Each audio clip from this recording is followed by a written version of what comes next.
Hello guys, അങ്ങനെ finally Fabrizio Romano എന്ന് പറയുന്ന the most reliable Italian journalist ആ ന്യൂസ് കൺഫേം ചെയ്തിരിക്കുകയാണ്. Kylian Mbappe to Real Madrid ഒരു ഹിയർ വി ഗോ ആയിട്ടുണ്ട്. അതായത് എംബാപ്പെ ഫൈനലായിട്ട് റയൽ മാഡ്രിഡിലേക്ക് വരികയാണ്. സോ നമ്മൾ ഒരുപാട് കാലമായിട്ട് ആഗ്രഹിക്കുന്ന ഒരു സൈനിങ് ആണ്. 2018 തൊട്ട് നമ്മൾ എംബാപ്പയുടെ പിറകെയുണ്ട്. അന്ന് എംബാപ്പെ നമുക്കറിയാം മൊണോക്കോയിൽ ജോയിൻ ചെയ്തു. പിന്നീട് അദ്ദേഹം PSG വന്നു. 2021 നമ്മൾ 200 മില്യൺ ബിഡ് സബ്മിറ്റ് ചെയ്തു. അത് PSG റിജക്ട് ചെയ്തു. പിന്നെ 2022 എംബാപ്പെ ഫ്രീ ഏജന്റ് ആയി. പക്ഷെ അപ്പോൾ ഫ്രഞ്ച് പ്രസിഡന്റൊക്കെ ഇടപെട്ട് ഖത്തർ, ഫ്രാൻസ് ഡിപ്ലോമാറ്റിക് റിലേഷൻസിനൊക്കെ എംബാപ്പെ ഇമ്പോർട്ടൻ്റ് ആണെന്ന് പറഞ്ഞു എംബാപ്പയെ പാരീസിൽ പിടിച്ചു നിർത്തി.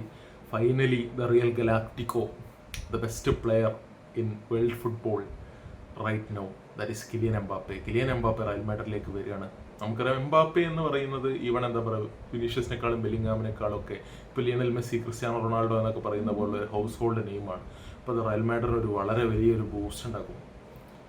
സോ അത് മാത്രമല്ല, അദ്ദേഹം ഒരുപാട് പൊസിഷനിൽ നല്ല രീതിയിൽ കളിക്കാൻ കേപ്പബിലിറ്റി ഉള്ള ഒരു പ്ലെയറാണ്. നല്ല രീതിയിൽ സെൻട്രലി കളിക്കാനും അതുപോലെ ലെഫ്റ്റ് വിങ്ങിലും റൈറ്റ് വിങ്ങിലും ഒക്കെ ഓപ്പറേറ്റ് ചെയ്യാൻ കേപ്പബിലിറ്റി ഉള്ള ഒരു പ്ലെയറാണ്. അതുപോലെ റയൽ മാഡ്രിഡിൻ്റെ ട്രഡീഷണൽ സ്ട്രൈക്കേഴ്സ് നമ്മൾ നോക്കിക്കഴിഞ്ഞാൽ അവർ മിർസോ ക്ലോസയോ അല്ലെങ്കിൽ നിക്കോളാസ് ഫുൾക്രൂക്കിനെയൊക്കെ പോലെയുള്ള ടിപ്പിക്കൽ സ്ട്രൈക്കേഴ്സ് അല്ല. അവർ ബേസിക്കലി കുറച്ചുകൂടി ബോൾ പ്ലേയിങ് കേപ്പബിലിറ്റി ഉള്ള നമ്മുടെ റൊണാൾഡോ നസാരിയെ പോലെയുള്ള റൗൾ ഗോൺസാലോസിനെ പോലെയുള്ള അങ്ങനെയുള്ള പ്ലേയേഴ്സാണ്. സോ ആ ഒരു ലെവലിലേക്ക് എംബാപ്പയ്ക്ക് ഉയരാൻ വേണ്ടി പറ്റട്ടെ എന്ന് വിഷ് ചെയ്യുന്നു. മറ്റൊരു കൺസേൺ ആയിട്ട് എനിക്ക് തോന്നുന്നത് എന്താണെന്ന് പറഞ്ഞാൽ, ഞാൻ നേരത്തെ UCL ഫൈനലിൻ്റെ വീഡിയോയിലും അത് പറഞ്ഞിട്ടുണ്ടായിരുന്നു. അതായത് കാർലോ ആഞ്ചലോട്ടി പറഞ്ഞത് നമ്മുടെ ടീമിൻ്റെ ഏറ്റവും വലിയ സ്ട്രെങ്ത് എന്ന് പറഞ്ഞാൽ നമ്മുടെ ടീമിൽ ബിഗ് ഈഗോസ് ഇല്ല, എല്ലാവരും ഒരു ഫാമിലി പോലെയാണ്. അപ്പോൾ അതാണ് നമ്മുടെ ഈ ഒരു ടീമിൻ്റെ ഏറ്റവും വലിയ സ്ട്രെങ്ത്. എല്ലാവരും പരസ്പരം അങ്ങോട്ടും ഇങ്ങോട്ടും സപ്പോർട്ട് ചെയ്യുന്ന ആ ഒരു വാല്യൂസിന് എന്ത് പറ്റുമെന്ന് അറിയില്ല. എംബാപ്പെ വന്നിട്ട് PSG നമ്മൾ കേട്ടിട്ടുണ്ടായിരുന്നു. അതായത് എംബാപ്പെ ലീഡ് ചെയ്യുന്ന ഒരു ഫ്രഞ്ച് ഗ്രൂപ്പ്, അതുപോലെ നെയ്മറും മെസ്സിയൊക്കെ ഉണ്ടായിരുന്ന ഒരു ലാറ്റിൻ അമേരിക്കൻ ഗ്രൂപ്പും തമ്മിൽ ചെറിയ കോൺഫ്ലിക്റ്റ് ഉണ്ടായിരുന്നു എന്നൊക്കെ.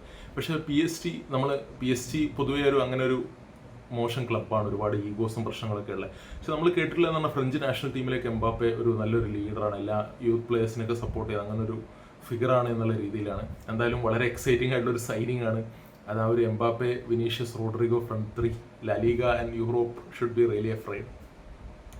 സോ അത് ഭയങ്കര വലിയ ഒരു മാറ്റം കൊണ്ടുവരുമെന്ന് നമുക്ക് പ്രതീക്ഷിക്കാം.